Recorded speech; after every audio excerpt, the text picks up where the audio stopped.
Olá, eu sou o Menino Santi. Hoje o episódio vai estar um pouquinho diferente. Ele vai ser um convite para você desacelerar junto comigo. Eu não sei vocês, mas eu tenho percebido como a minha vida, ela tá muito no piloto automático. Eu faço ali a minha listinha, eu sou uma pessoa extremamente organizada, sistemática, e eu sou daquela pessoa que fica ali calculando, do meio-dia até o meio-dia e 20 eu tenho que fazer isso, eu sou muito metódico nesse sentido. Eu tenho percebido como eu tenho acionado o piloto automático. Então eu vou fazendo as coisas sem consciência das coisas que eu tô fazendo.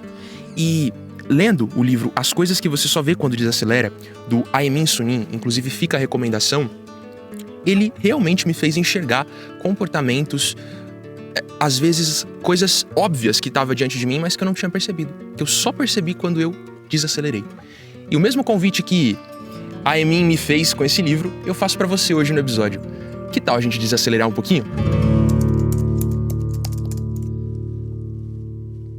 Eu acho que a grande chave foi que eu comecei a perceber que a rotina, ela, no lugar de me ajudar a me organizar, ela tava me fazendo me automatizar. Eu tava muito automático. Então eu tava fazendo as coisas sem a consciência da presença. O intuito desse episódio, quando eu falo que a gente precisa olhar pra gente mesmo, focar em nós, não é aquele discurso de colocar os meus interesses acima de tudo, mas sim um lugar de eu preciso começar a me perceber. A perceber as minhas emoções, a perceber os meus sentimentos e a perceber a minha presença nos lugares que eu tô. Porque, pensa comigo, como que eu vou saber quais são os meus interesses, o que eu realmente gosto, se eu não me conheço? Eu acho que a gente tá vivendo uma espécie de crise de atenção. Tudo tá acontecendo ao mesmo tempo. É mensagem do WhatsApp, é notícia, é Instagram, é e-mail. Esse bombardeio de distração, de informação, ele vai nos consumindo. E a gente vai ficando cada vez mais distraído. E aí, quando chega o momento da gente descansar, finalmente chegou depois de um dia muito corrido de trabalho, de estudo, a gente vai deitar pra ter o nosso momento de descanso e a gente pega o celular e fica rolando feed no TikTok, no Instagram, e aí a gente chama isso de descanso. Mas isso, na verdade, é o oposto, porque é mais distração. Eu tô consumindo mais informação e eu tô no lugar de dar ao meu cérebro um momento de descanso, de quietude. Eu tô enchendo ele de mais distração. Ano passado eu fiquei 6 meses sem o Instagram. Eu não tô falando isso porque eu acho que a internet é o grande demônio da humanidade. Não. É porque, até porque eu trabalho com as redes sociais e eu acho elas maravilhosas. Mas, como quase tudo na vida, a diferença entre o remédio e o veneno está na dose. E às vezes a gente fica dedicando um tempo ali muito maior. O que me motivou a fazer isso foi quando eu percebi o relatório, que eu tava ali quase 9 horas de tela ali no Instagram, assim, gente. 9 horas rolando feed. E aí eu falei, não, eu preciso fazer um jejum de dopamina, entrar no modo caverna e é isso, me isolar de todo mundo. E ficar longe por um tempo me fez perceber o quanto eu preenchi absolutamente todas as lacunas do meu dia. Eu comia no celular, eu esperava alguma coisa no celular, eu descansava entre as séries, uma série ou outra da academia no celular. Qualquer pequeno sinal de tédio, lá estava a minha mão procurando alguma coisa pra me estimular. Então tudo que eu fazia era com o celular. Às vezes eu tava editando algum trabalho, né, eu sou filmmaker, e a pausa ali pra esperar renderizar alguma coisa, lá tava o meu dedinho no Instagram, procurando. Então quando eu tirei esses estímulos, sobrou muito tempo. Eu tinha muito tempo. E aí, no começo, eu comecei a observar melhor as coisas ao meu redor. Porque não tinha mais o que fazer. É preciso que a gente fique um tempo sozinho, com as nossas emoções e os nossos sentimentos, para que a gente possa ouvir as nossas emoções. Nos perceber. E não só a gente, mas perceber tudo ao nosso redor. Sabe, eu tenho percebido como a minha geração e essa geração mais atual, às vezes ela anda tão mais tapada, tão mais lesada. Você tem essa impressão que eu tenho? Às vezes eu vou sair com os meus amigos e tá todo mundo ali junto pra comer. E aí todo mundo no celular. E aí tem uma pessoa ali que tá precisando de alguma coisa, que você vê que a pessoa tá precisando de alguma coisa. Eu não sei, mas as minhas tias, a minha mãe, a minha avó, elas... Toda vez que eu vou pra algum almoço na casa delas, elas estão ali, reparando em tudo. Ah, tá precisando de alguma coisa? Elas já vão, já se propõem a ajudar. Meu pai, meu tio também. E parece que a nossa geração tá tão tapada, às vezes, que a gente não percebe as coisas ao nosso redor. A gente não acolhe mais as pessoas como antigamente. Pode ser que seja uma percepção só minha aqui, eu tô jogando um pouco do que eu tenho pensado mesmo. E talvez, meus amigos, focar em nós mesmos signifique exatamente prestar atenção. Ó, tô prestando atenção num peixe lindo ali que tá voando, é ótimo. Tá nadando.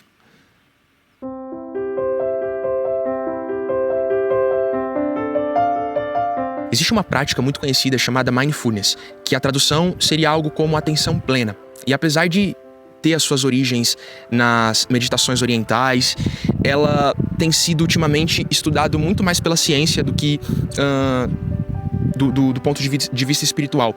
A ciência e a psicologia têm utilizado essa ferramenta como uma estratégia para aliviar a ansiedade, aliviar o estresse, para de fato trazer retorno positivo e palpável para as pessoas. Então, não é nenhuma ladainha. Realmente a ciência aprova e comprova que pode sim te ajudar de forma prática. Não precisa pensar em nada divino, mas ter a consciência do seu corpo, dos seus pensamentos de forma gentil e não julgadora. Você não precisa estar preocupado em esvaziar sua mente. Você só precisa ficar consciente e deixar os pensamentos passarem. Quando vier uma emoção, você pode experimentar ela, sentir, descrever, nomear, perceber como ela se manifesta no seu corpo. Eu acho que a nossa mente, ela tem uma facilidade enorme de ficar em qualquer lugar, menos no presente. Às vezes a gente fica lá no passado, remoendo alguma briga, alguma discussão, ou pensando que a gente poderia ter feito algo diferente, ou a gente tá lá no passado pensando em algo bom que a gente viveu, que a gente queria viver de novo, ou não, a gente vai lá pro futuro e a nossa mente ela fica pensando, e se acontecer isso de novo? E se der errado? Meu Deus, como que vai ser? E quando a gente percebe, passou tanto tempo revivendo o que já foi, ou tentando antecipar o que ainda não chegou, que perdeu justamente o único lugar que a vida está acontecendo, o presente. E aí ele ilustra muito bem isso na página 58. Ele diz: se você quer dissipar as nuvens de pensamentos, apenas mantenha a mente no presente. As nuvens de pensamentos se agarram apenas ao passado ou ao futuro. Traga a mente para o presente e seus pensamentos vão repousar. A questão aqui é você perceber o pensamento sem necessariamente entrar dentro dele.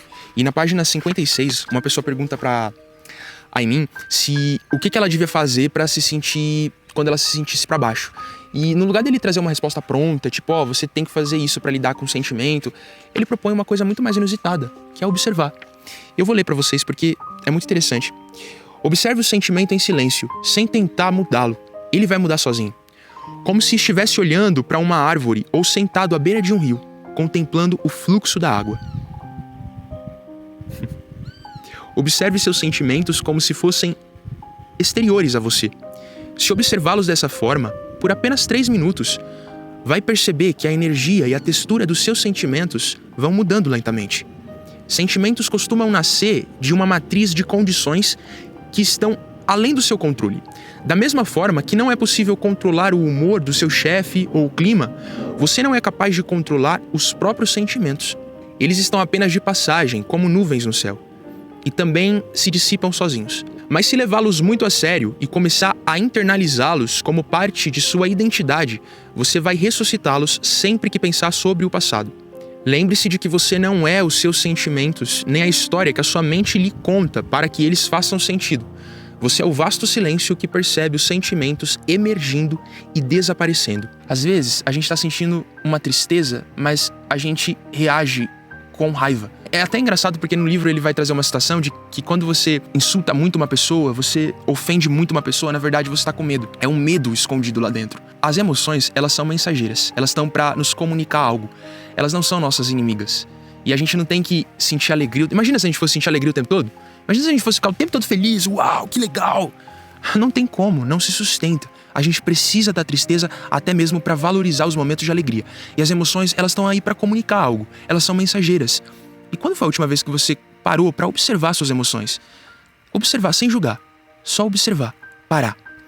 No começo eu achava que praticar o mindfulness era uma espécie de tentar ficar zen assim, parado, aquela meditação e não pensar em nada, mas à medida que eu ia tentando não pensar em nada, eu ficava mais desesperado, porque eu não conseguia não pensar em nada. Eu tava pensando o tempo todo em alguma coisa. E na verdade não é você ficar parado e não pensar em nada e ficar zen igual os budistas. Não, é você observar os seus pensamentos sem julgar, sem julgar.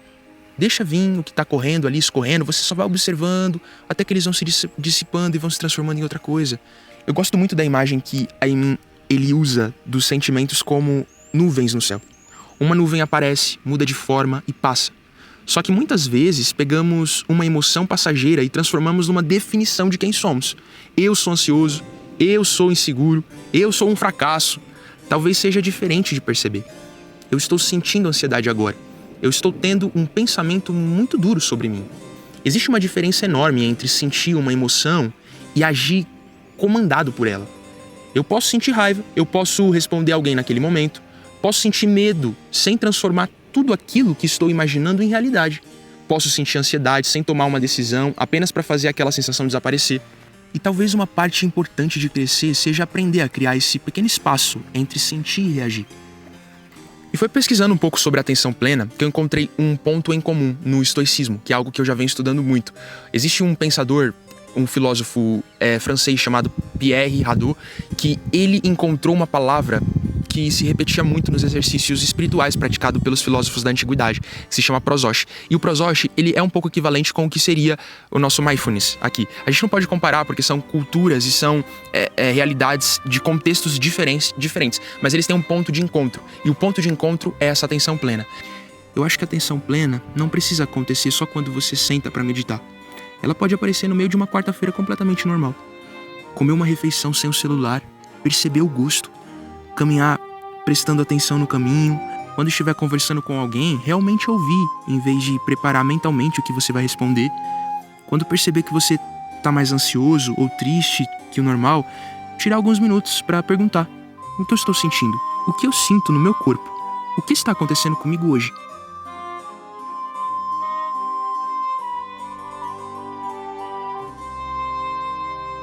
A gente imagina que a vida acontece nos grandes acontecimentos, mas esses momentos ocupam uma parte muito pequena da nossa existência. A maior parte da vida é a segunda-feira. É fazer almoço, esperar alguém chegar, dirigir até o trabalho, tomar banho, fazer café. E se eu só conseguir estar presente quando alguma coisa extraordinária estiver acontecendo, eu vou passar a maior parte da minha vida ausente. E foi pensando um pouco nisso que eu acho que eu cheguei numa das ideias centrais desse episódio. Que pessoas interessadas, elas se tornam interessantes. Tem muita gente que quer se tornar interessante na marra, né? Quer aprender de tudo, quer forçar uma coisa que não é, quer fazer tudo isso porque, no fundo, o interesse é impressionar. Eu quero impressionar as pessoas, eu quero impressionar alguém, então eu vou lá, eu me acumulo de coisas pra estudar, pra me tornar interessante. Mas eu acho que uma pessoa genuinamente interessante, ela é uma pessoa curiosa. Gente que pergunta, que escuta, que aprende a cozinhar alguma coisa porque experimentou num restaurante, que fez uma aula diferente, que aprendeu um instrumento. Só que para se interessar verdadeiramente por alguma coisa, você precisa estar presente o suficiente para percebê-la. Curiosidade exige atenção. Quanto mais consciente eu estou de mim, mais consigo estar presente com aquilo que está fora. Consigo ouvir alguém sem transformar a conversa em mim. Eu acho que pessoas curiosas, elas carregam um mundo dentro de si. E se a gente se permitir perceber mais as coisas para nos tornarmos mais curiosos. Tenta fazer algo onde você esteja 100% inteiro. A gente é 100% inteiro quando a gente tá, de repente, estudando alguma coisa, quando a gente tá... Mas, para além disso, seja inteiro no seu café da manhã. Não coloque mais nada ali, não converse, não coloque estímulos externos. Esteja presente no seu café da manhã. Esteja presente quando você estiver indo ao trabalho, no caminho da rua. Repare o que você não reparava antes. Não ativa o piloto automático de ficar só ouvindo as suas músicas e fazendo o caminho sem perceber ao seu redor. Se desafie, mude o trajeto. No lugar de você ir pelo caminho que você conhece, você sabe que tem um outro caminho, experimente ir para um outro caminho. Mas sai do automático e começa a reparar mais nas coisas. O meu convite a esse episódio é pra gente se tornar pessoas mais conscientes do nosso presente e permitir com que a nossa mente, ela não esteja no passado, ela não esteja no futuro, mas ela esteja no presente, que é o único lugar que realmente importa. O medo do futuro nos arranca a responsabilidade da gente apreciar, da gente colecionar momentos de qualidade no presente. Meu conselho, a minha dica é: faça algo que você esteja 100% inteiro naquilo que você se propôs a fazer. A vida não vai começar quando alguma coisa extraordinária acontecer. Ela já começou. Mas talvez a gente só consiga perceber algo extraordinário no nosso comum se a gente parar, desacelerar um pouco. Eu espero que esse episódio tenha feito sentido pra você. Um abraço do Menino Santi e até semana que vem.